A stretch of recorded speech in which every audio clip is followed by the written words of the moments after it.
আমরা কি শুনলাম? 10টা হুন্ডা 20টা গুন্ডা নির্বাচন ঠান্ডা কি আর হবে এই দেশে?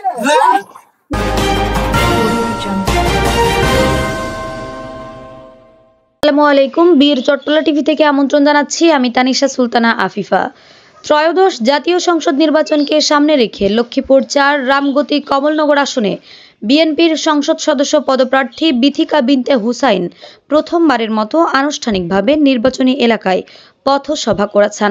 বুধবার 1 অক্টোবর বিকেলে তিনি কমলনগর উপজেলায় করইতলা, তুলাতলী ও চরকাদিরা ফজুমিয়ার হাট 0 পয়েন্টে এ পথসভায় যোগ দেন।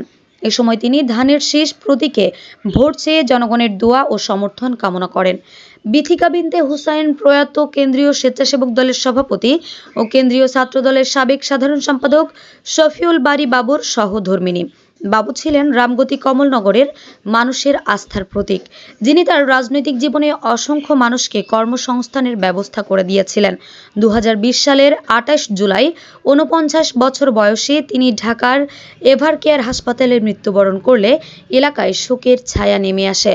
পথসভায় বিথিকার সঙ্গে উপস্থিত ছিলেন কেন্দ্রীয় স্বেচ্ছাসেবক দলের সহ সাধারণ সম্পাদক মাহমুল বারী, জেলা স্বেচ্ছাসেবক দলের সিনিয়র সহসভাপতি আবু সায়েম মোহাম্মদ শাহিন, সাবেক সহ সাধারণ সম্পাদক মাহমুদুর বারী, কমলনগর উপজেলা মৎস্যজীবী দলের আহ্বায়ক আবদুল্লাহ আল নোমান ও চর মার্টিন ইউনিয়ন পরিষদের প্যানেল চেয়ারম্যান রকি সওদাগর প্রমুখ।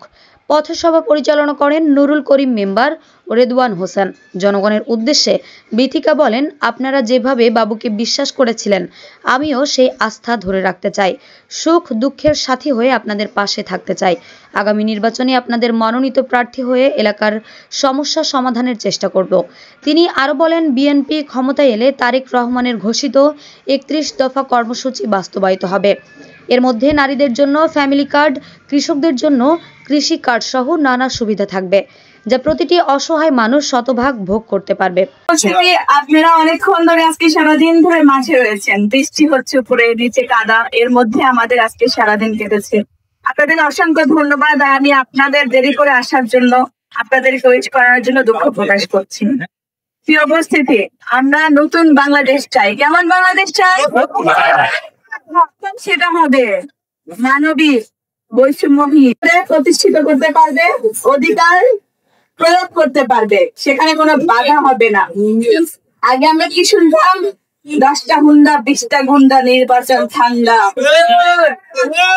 কি আর হবে এই দেশে? কি হবে? নেপালের মতো কি হয়েছে দেখেছেন? সবাইকে কিন্তু হেলিকপ্টারে দড়ি ধরে পালাতে হবে। তাই আমরা নতুন বাংলাদেশ নির্মাণ করতে চাই। এইরকম নেতৃত্ব চাই যারা নেতাগিরি দেখাবে না। কি হবে? জনগণের বন্ধু হবে, সেবক হবে, ভাই বোন হিসেবে। আমি কখনো নেতাগিরি দেখাতে চাই। আমার